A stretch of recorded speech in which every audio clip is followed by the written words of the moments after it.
Ya, Shalom Berensi semua. Senang sekali ya, kembali lagi kita bisa berfellowship bersama. Dan di kesempatan kali ini aku mau membagikan tentang keselamatan, bagian yang kedua sekarang. Aku mengajak Bro Ensis membuka telinga dan merenungkan bersama. Nanti bisa dipelajari lagi dan cek ayat-ayatnya lagi via YouTube. Jadi mempermudah kalau ada yang mau catat-catat ada atau yang merenungkan lagi bagian-bagian yang mungkin tertarik untuk diperdalam lebih lagi ya. Nah, aku membagikan materi hari ini salvation, keselamatan, from death to life, dari kematian kepada kehidupan. Eh, aku materi hari ini ada dua subtema. Subtema yang pertama itu akan memperkaya kita tentang pengertian tentang kematian dulu, dan nanti tema yang kedua itu tentang kehidupan. Sekalian sedikit-sedikit mereview ya keselamatan yang bagian pertama yang aku bagikan minggu-minggu lalu. Oke, ya. Materi lalu kan aku sempat bagikan ya bahwa jatuhannya Adam dan Hawa itu titik kejadian yang eh, mengubah jalur kehidupan semua umat manusia. Semua manusia pada dasarnya berada dalam Adam ya, dalam Adam yang pertama, dalam Adam, dalam dosa, dalam dunia, dalam kegelapan, atau kebohongan, atau dalam kematian, dalam kuasa pengaruh daging ini ya istilahnya. Itu ungkapan-ungkapan atau istilah atau idiom atau analogi yang biasa dipakai dalam firman Tuhan. Nah, untuk kali ini kita pelajari lebih dalam terlebih dahulu mengenai kematian ya dan kehidupan. Lebih dalam lagi. Nah, kenapa harus kita pelajari nih, Francis? Nah, supaya untuk mengerti apa yang sudah dikalahkan Yesus dalam pekerjaannya di salib lebih dalam lagi, memperkaya kita dalam pewahyuan kemenangan kita di dalam Yesus Kristus. Nah,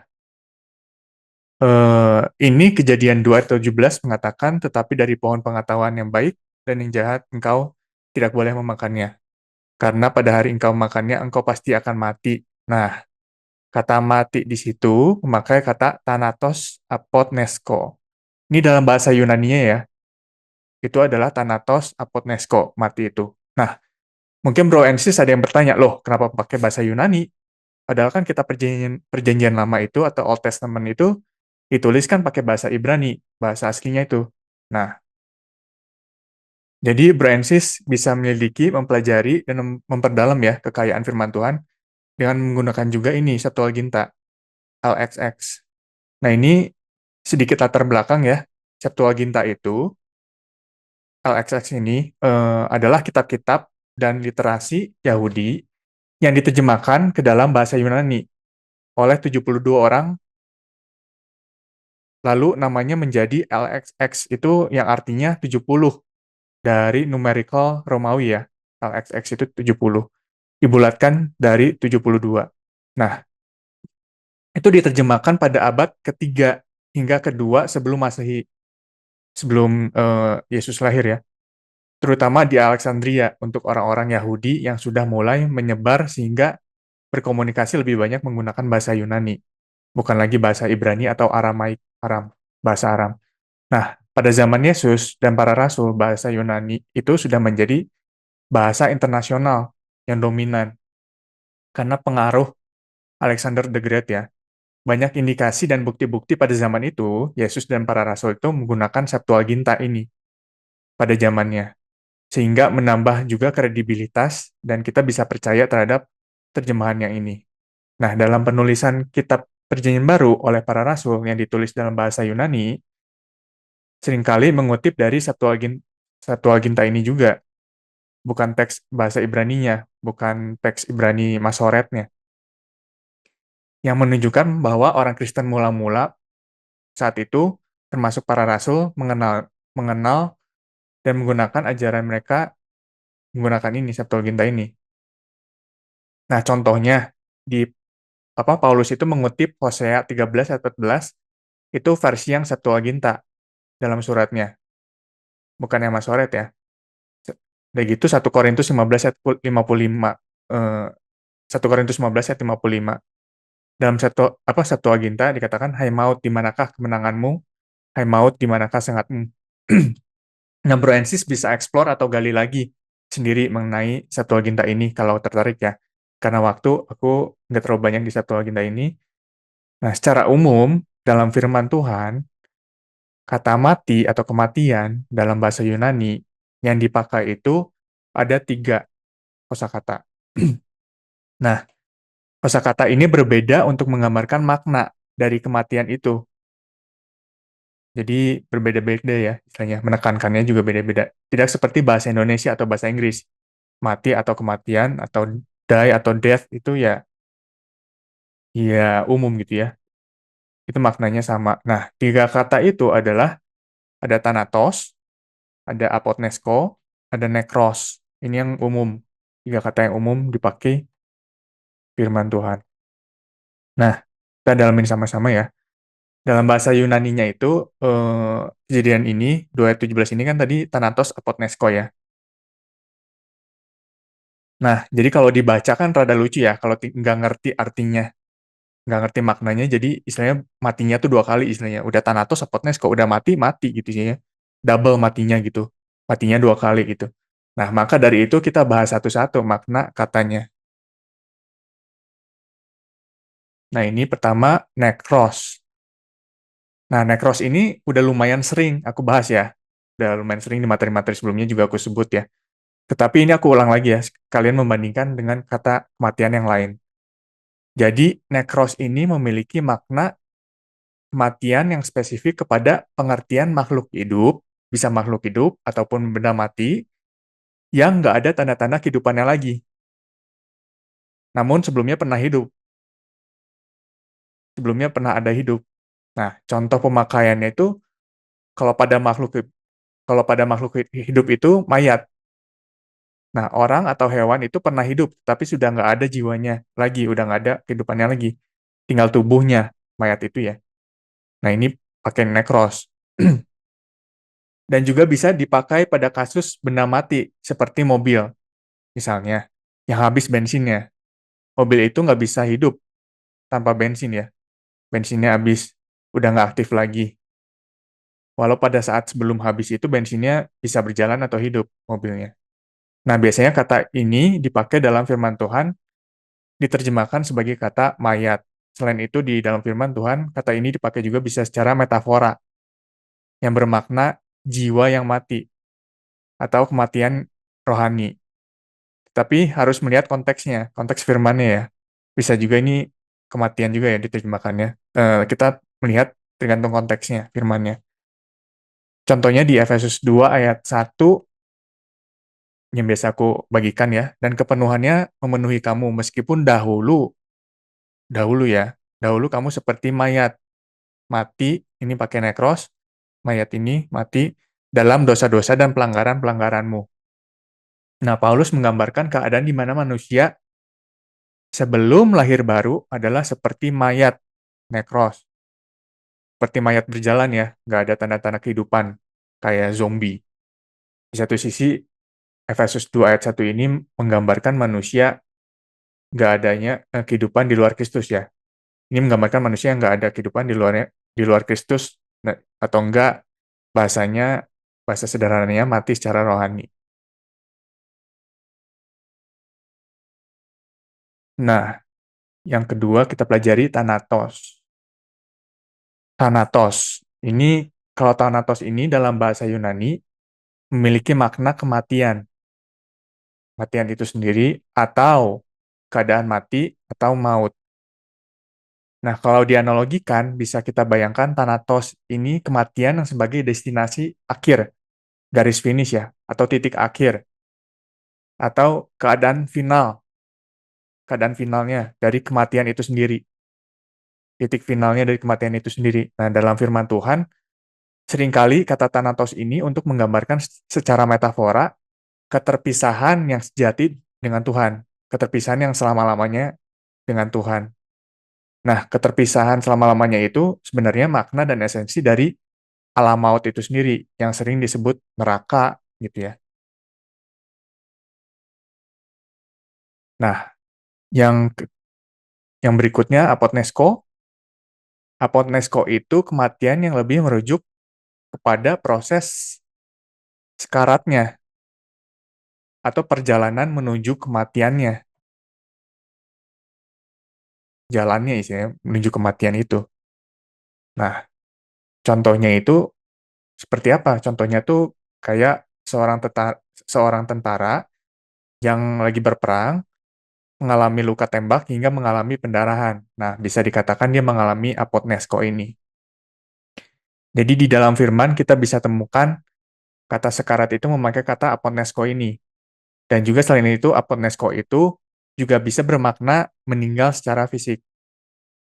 Nah, dari perspektif firman nih, kalau apotnesko itu bisa dianalogikan jalannya atau destinasinya menuju Thanatos. Menuju Thanatos itu, titik akhir itu. Thanatos itu bisa dianalogikan titik akhir ya tadi ya, garis finish dari kematian itu sendiri. Nah, Apotnesko, Nekros, maupun Thanatos tadi memiliki kesamaan ketiganya ini. Yaitu ketiganya itu sama-sama memaknai kematian. Sama-sama di dalam keadaan di mana keterpisahannya dari sumber kehidupan. Kalau dianalogikan itu kayak handphone, HP, yang nggak ada dayanya. Baterainya udah habis ya. Dan istilahnya udah nggak tersambung dengan charger atau casan ya. Nah, sama dengan manusia yang terpisah juga. Tidak terintegrasi dengan sang sumber kehidupannya. Sang sumber kehidupannya itu ya Bapak, sebagai sang sumber kehidupan itu sendiri.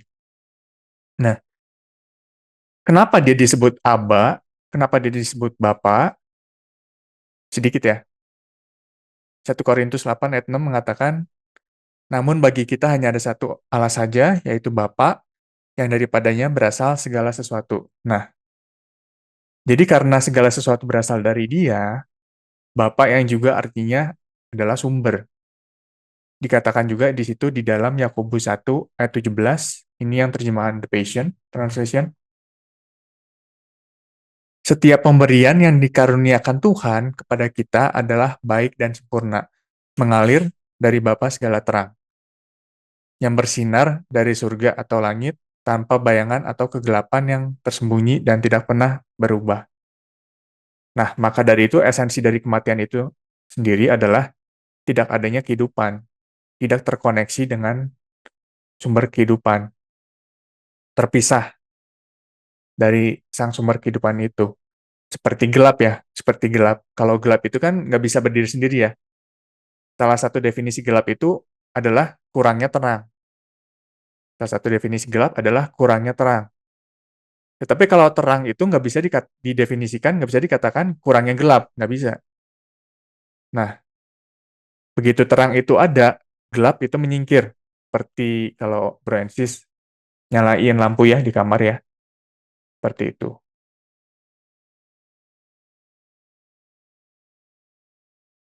Nah, ini ada gambar, Francis. Ini gambar ilustrasi.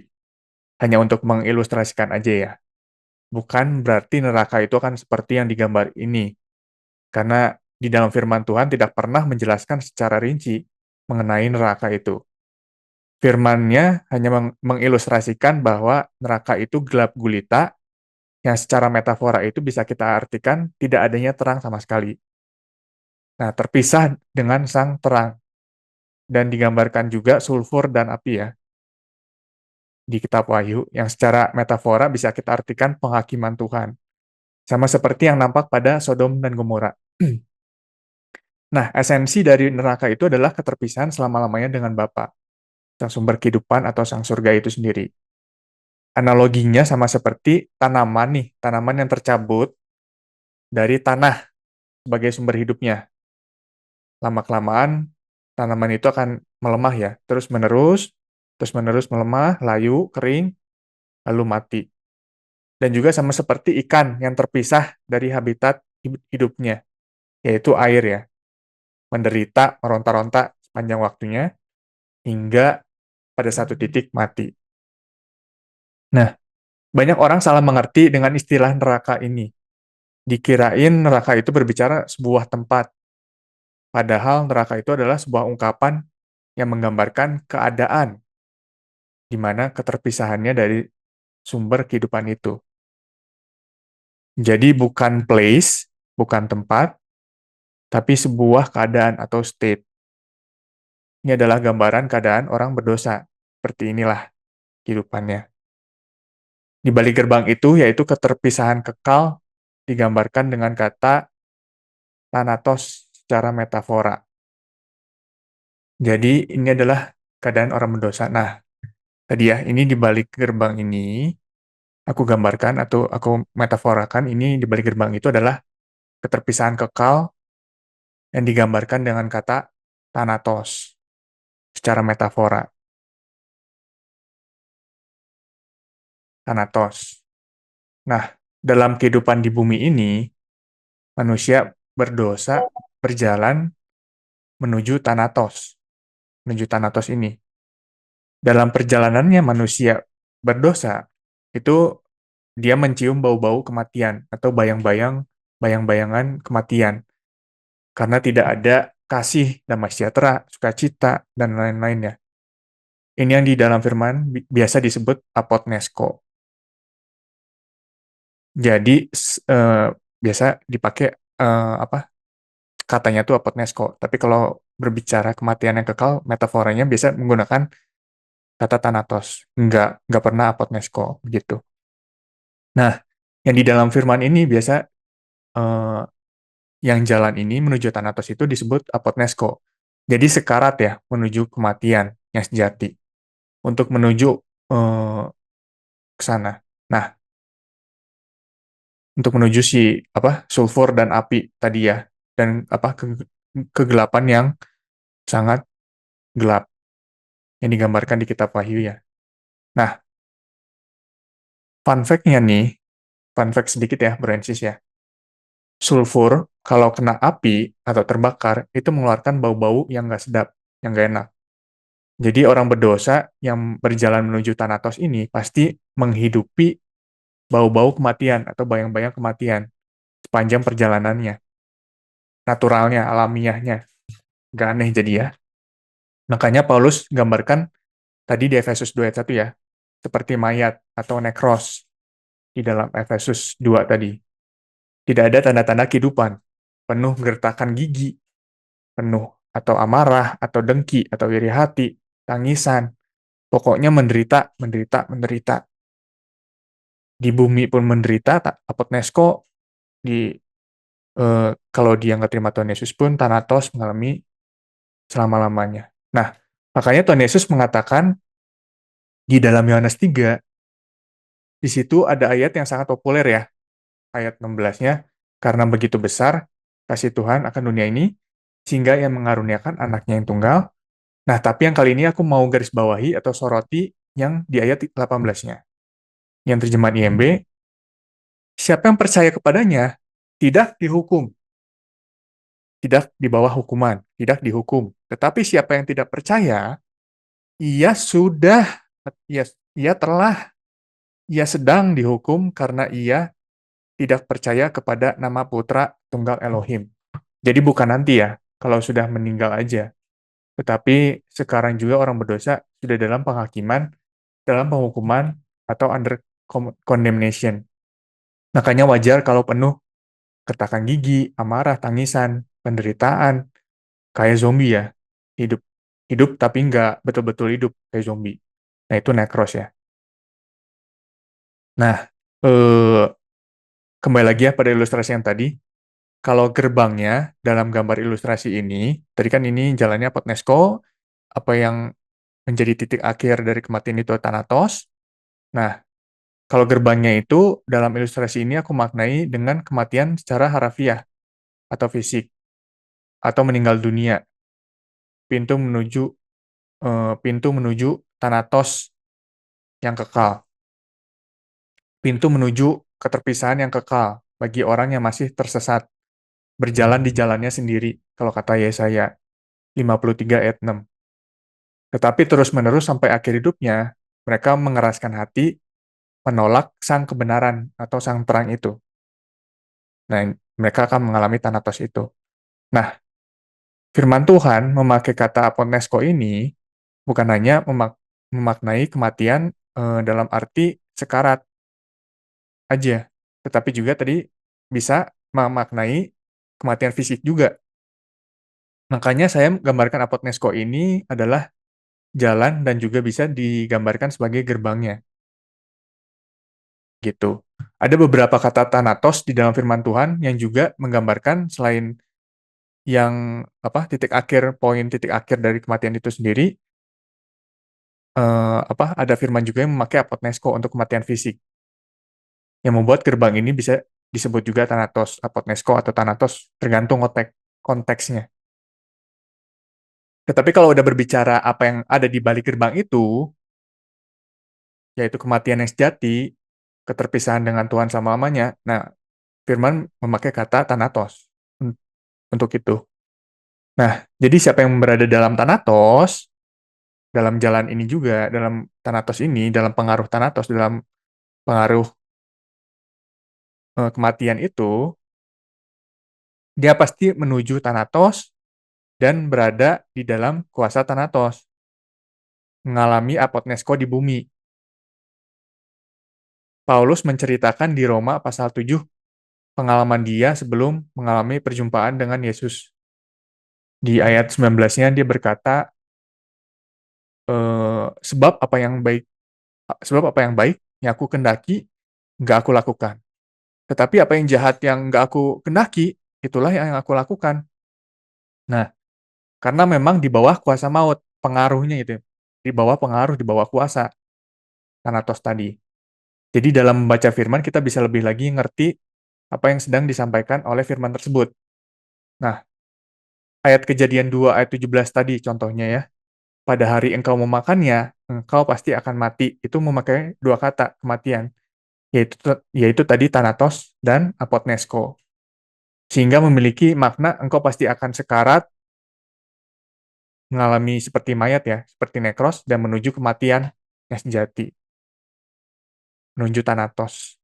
Nah, dan betul saja ya, yang terjadi, Francis, nggak lama setelah itu kan apotnesko ini pertama terjadi setelah itu, pada hewan, yang kulitnya diambil untuk menutupi Adam dan Hawa, yang menggantikan mereka mengalami kematian. Ini eh, tentang kurban ini bayangannya udah ada ya. Bukan bayangan, maksudnya tentang kurban ini udah ada.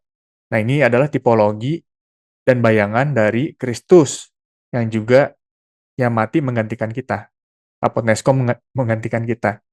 Lalu kebenaran Kristus itu kita kenakan seperti mantel ya, seperti jubah.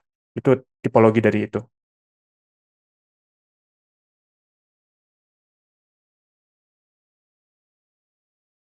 Nah, ini ada ayat 1 Korintus 15 ayat 55. Hai maut, di manakah kemenanganmu? Hai maut, di manakah sengatmu? Tadi ya. Nah, ini pakai kata Thanatos. Jadi kita udah nggak akan ngalami Thanatos lagi, bro and sis. Itu. Karena kita udah nggak di bawah kuasa Thanatos, tapi di bawah kuasa Zhao. Nah, nanti kita pelajari ya. Sekarang masuk ke kehidupan. Udah sempet ya, aku bahas di materi sebelumnya bahwa Tuhan Yesus mau menderita segala penderitaan atau cacian atau rasa malu yang bisa dialami manusia. Dia udah ngalami itu semua. Dia menanggung segala kutuk, segala penderitaan, segala dosa, bahkan sampai mati menggantikan kita di kayu salib, supaya kita beroleh hidup. Nah, beroleh hidup. Dikatakan dalam Yohanes 11 ayat 25, jawab Yesus, akulah kebangkitan dan hidup, Zoe. Barang siapa percaya kepadaku, ia akan hidup walaupun ia sudah mati, apotnesko.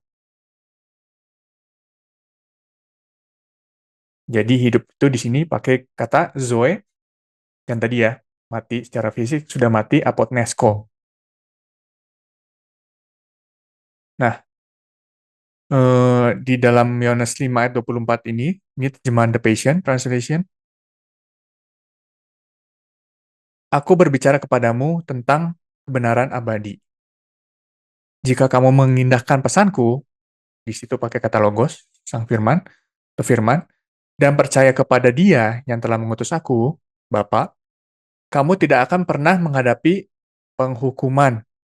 Kamu nggak pernah menghadapi penghukuman, kamu nggak pernah di bawah penghukuman. Di dalam aku, kamu telah berpindah dari alam kematian, Thanatos, ke dalam kehidupan Zoe, kekal. Kehidupan kekal, Zoe. Seperti yang Tuhan Yesus katakan, kita yang sudah berada di dalam Dia, kita tidak akan pernah ada di dalam Thanatos. Kita sudah berpindah dari Thanatos ke dalam Zoe. Dikatakan juga dalam sepanjang perikop Efesus 2 yaitu dikatakan di situ sepanjang perikop itu, dan juga Kolose 1 ayat 13. Ini terjemahan Amplified.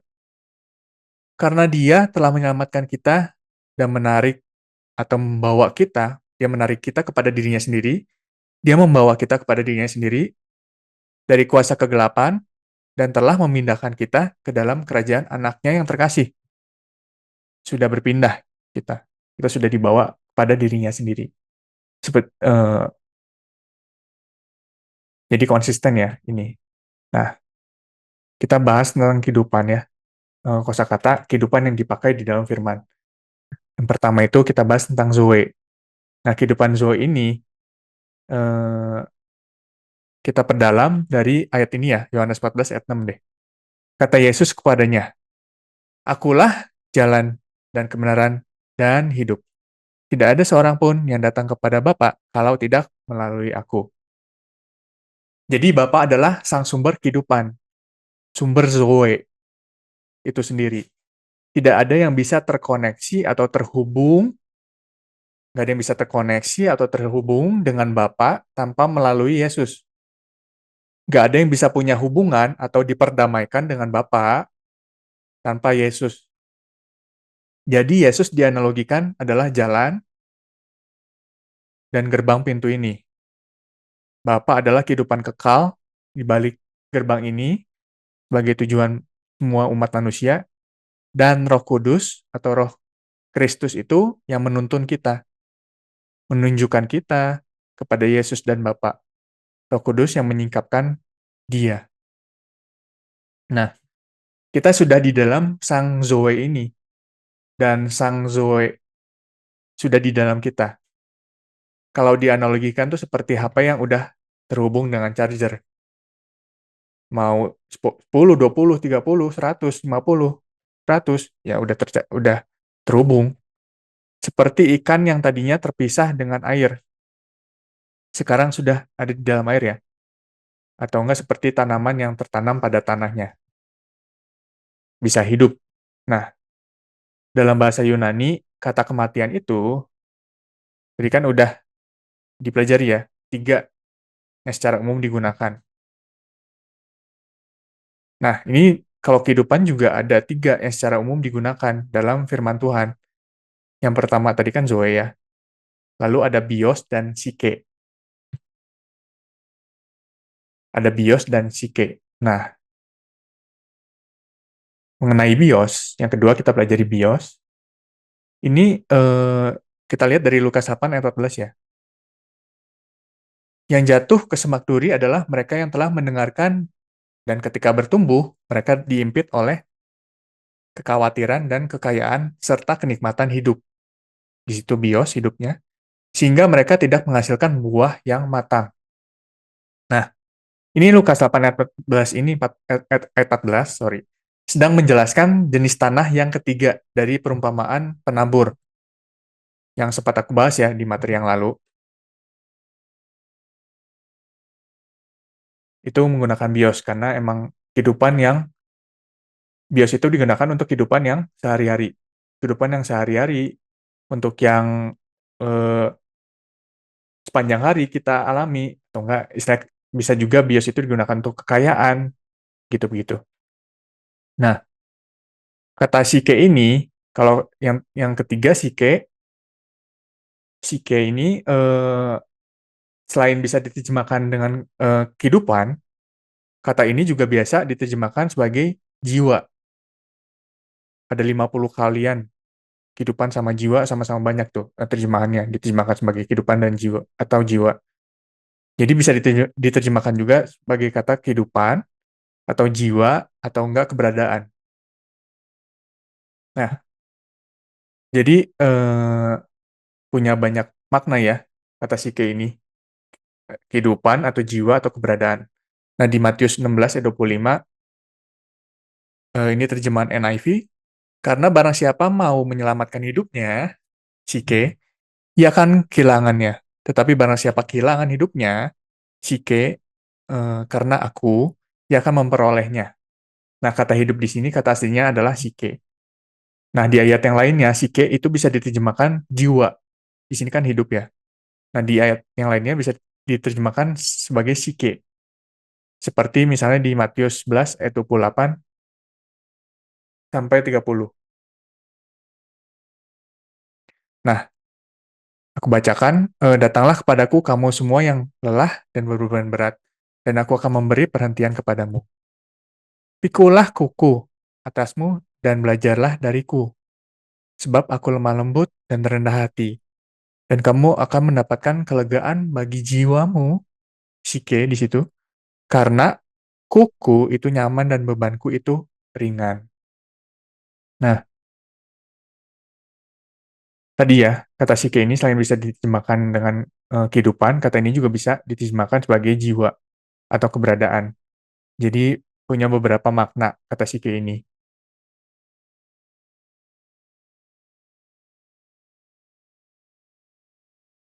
Nah, pada Efesus materi keselamatan bagian pertama yang lalu ya, aku sampaikan ini singkatnya kita bisa baca di Efesus 2 ayat 8 sampai 9 ini eh, apa?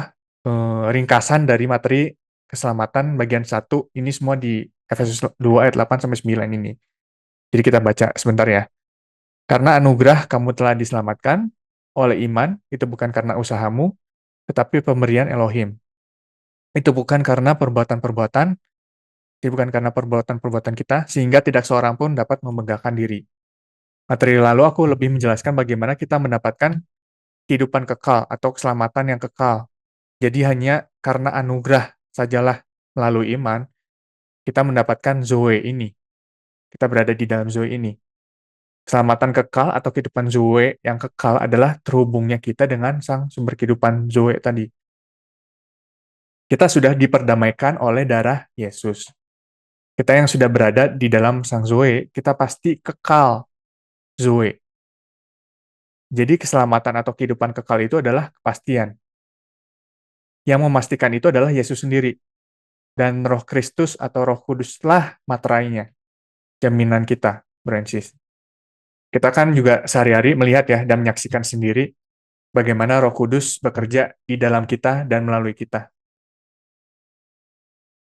Nah, sekarang kita udah membahas banyak tentang keselamatan dalam kata Zoe ya. Dari materi keselamatan bagian pertama juga udah aku bahas banyak. Ternyata ini Zoe ini kayak aku bahas banyak nih.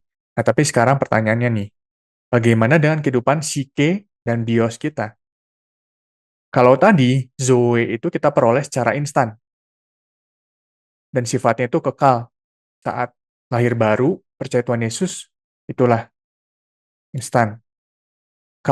Kalau kehidupan psike dan bios itu gimana? Nah, kehidupan psike dan bios itu adalah proses, Francis. Bagaimana prosesnya? Kita akan mendapatkan kehidupan psike dan bios ini pada saat kehidupan Zoe itu teralirkan terus-menerus. Nah, apa sih yang teralirkan? Yaitu adalah pikiran dan perasaan Kristus yang diimpartasikan oleh Roh Kudus kepada kita. Nah, seperti yang dikatakan pada Filipi 2 ayat 5 ya. Hendaklah kamu dalam hidupmu bersama menaruh pikiran dan perasaan yang terdapat juga dalam Kristus Yesus. Jadi kita emang udah punya ya pikiran dan perasaan Yesus Kristus itu di dalam, kita udah punya aksesnya melalui Roh Kudus, dia mengimpartasikan terus pikiran dan perasaan Kristus itu. Nah, menaruh pikiran di situ diterjemahkan bahasa lainnya itu, diterjemahan lainnya ada yang menerjemahkan sebagai mindset, pola pikir. Ada juga yang menerjemahkannya sebagai the way of thinking, cara berpikir. Nah, bagaimana kita tahu nih cara berpikirnya Kristus dan bagaimana kita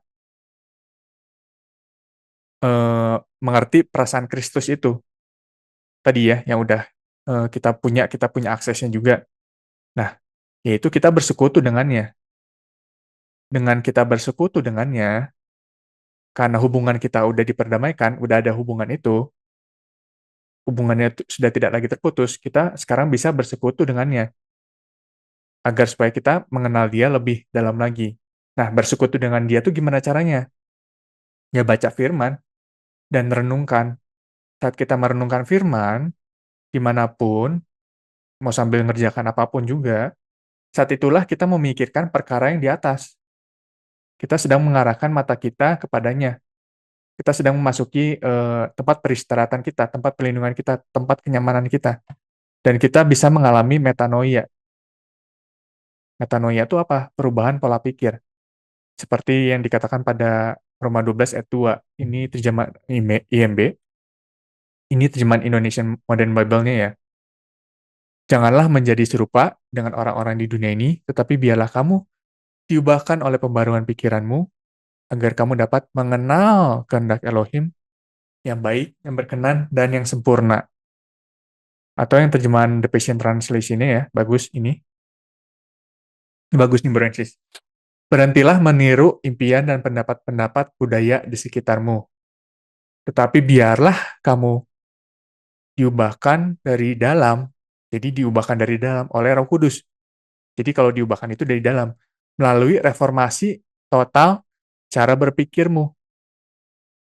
Ini akan memberdayakan kamu, memampukan kita, memberdayakan kita, memberikan kekuatan pada kita untuk memahami kehendak Tuhan. Selagi kamu menjalani kehidupan yang indah, memuaskan, dan sempurna di matanya. Gitu. Nah, jadi kehidupan kehidupan psike dan bios itu adalah produk atau buah dari Zoe. Keselamatan jiwa dan jasmani adalah produk atau buah dari keselamatan kekal. Dari kehidupan kekal itu, dari Zoe itu. Zoe atau keselamatan kekal itu menghasilkan produk atau buah roh itu. Nah, si sukacita, damai sejahtera, kesabaran, kemurahan, kebaikan, kesetiaan, kelemah lembutan, penguasaan diri. Ini terus eh, dilimpahkan kepada kita ya. Zoe ini terus dilimpahkan kepada kita, kepada jiwa, dan kepada jasmani kita. Nah, Zoe atau keselamatan kekal ini menghasilkan produk atau buah roh tadi ya. Kita udah turut disalibkan bersama Kristus. Kita telah mati bersama Kristus, apotnesko, namun kita tidak mati thanatos. Kita udah nggak mati, kita nggak mati, kita nggak thanatos, namun kita hidup Zoe bersama Kristus. Pada saat kita lahir baru, kita mengalami baptisan, ya, yaitu mati bersama Kristus, apotnesko ini, dan bangkit bersama Kristus, bangkit dalam Zoe. Kita juga mengalami apotnesko pada saat, bukan hanya saat itu, baptisan, tapi kita juga mengalami apotnesko pada saat kita melakukan pembaharuan pola pikir. Pembaharuan pola pikir yang tadi ya. Itu terjadi apotnesko eh, terjadi kematian pada pola pikir kita yang lama dan cara kita yang lama.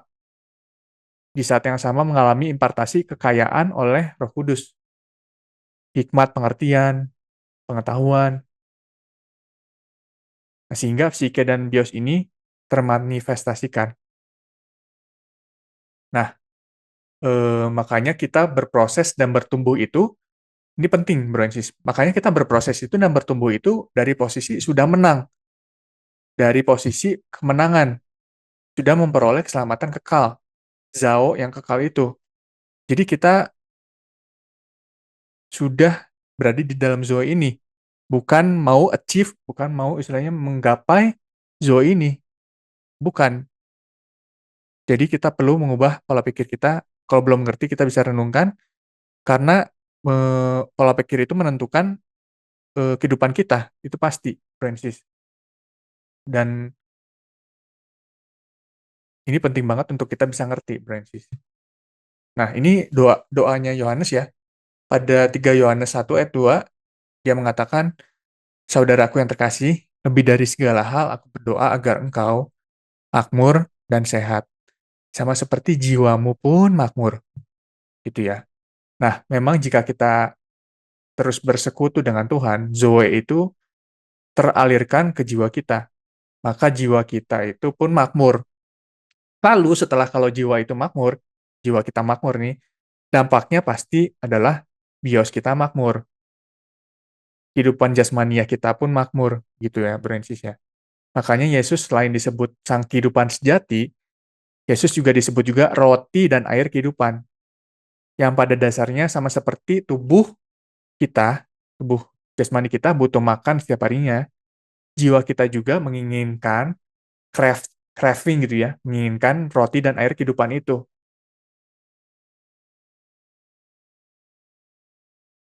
Matius 6 ayat 25 IMB, Yesus mengatakan, "Itulah sebabnya aku berkata kepadamu, janganlah khawatir mengenai hidupmu, apa yang akan kamu makan atau minum, atau mengenai tubuhmu, apa yang akan kamu pakai. Bukankah hidup psike atau jiwa atau hidup itu lebih utama daripada makanan dan tubuh daripada pakaian?"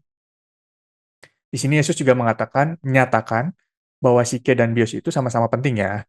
Tetapi kita perlu memprioritaskan psike ini daripada bios. Prioritas ya, karena bios akan mengikuti psike itu. Kasih, sukacita, hikmat, pengertian itulah yang menguasai seluruh kehidupan kita.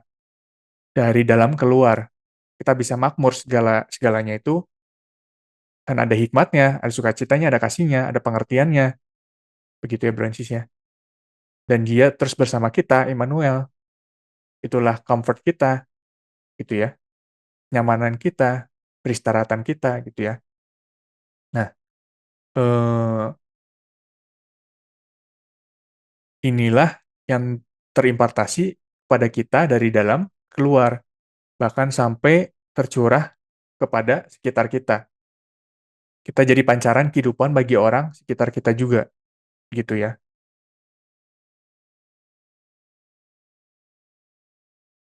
Dalam Matius 11 ayat 28 sampai 30, ini IMB dikatakan juga tadi ya, datanglah kepadaku kamu semua yang lelah dan berbeban berat, dan aku akan memberi perhentian kepadamu. Pikulah kuku atasmu dan belajarlah dariku, sebab aku lemah lembut dan rendah hati, dan kamu akan mendapatkan kelegaan bagi jiwamu, Sike. Karena kuku itu nyaman dan bebanku itu ringan. Karena Yesuslah tempat peristirahatan kita, sahabat kita, dialah kelegaan, dialah kenyamanan, perlindungan kita. Amin. Nah, thank you ya, Brancis ya. Mungkin materi kali ini rada berat karena sedikit dalam, tetapi puji Tuhan dia mengaruniakan terus hikmat, pengertian, pengetahuan, kasih, kekayaan ilahi itu yang kita bisa nikmati setiap harinya. Nah, aku belum pernah mendengar ada orang yang membahas mengenai materi yang aku sampaikan seperti ini, padahal ini tuh kunci dan krusial banget ya, atau dasar banget nih menurut aku ya. Jauh jadi bisa lebih mengerti firman Tuhan kalau udah mengerti ini. Nah, mungkin lain waktu untuk aku bahas ayat-ayat yang mungkin sulit untuk dimengerti, seperti yang aku pernah bilang ya, materi lalu ya. Yang kalau kita baca atau dengar, sekilas terkesan berlawanan atau kontradiktif ya, terhadap keselamatan yang diberikan Yesus dan yang diajarkan para rasul, bila kita nggak melihatnya secara konteks dan bahasa aslinya. Tapi kalau udah mengerti dua bagian materi ini, materi yang pertama dan yang kedua ini seharusnya menjadi mudah. Contohnya nih, aku spoil aja sedikit ya. Ayat yang orang suka salah paham nih. Aku kasih trailernya sedikit aja. Contohnya Yakobus 2 ayat 17. Demikian juga halnya dengan iman. Jika iman itu tidak disertai perbuatan, maka iman itu pada hakikatnya adalah mati. Ini sering salah mengerti ya. Ini tanpa aku jelasin, udah ngerti belum Brancis maksud dari ayat ini? Semoga udah ya Brancis ya. Jadi mati di sini bukan pakai Thanatos tapi Necros. Tapi ini hanya untuk trailer atau cuplikan di materi keselamatan selanjutnya aja ya kalau ada ya. Membahas ayat-ayat yang mungkin sulit kalau Tuhan mendorong aku ya untuk bagikan di kemudian harinya. Glory be to God. Shalom, Francis. Thank you untuk waktunya. God bless.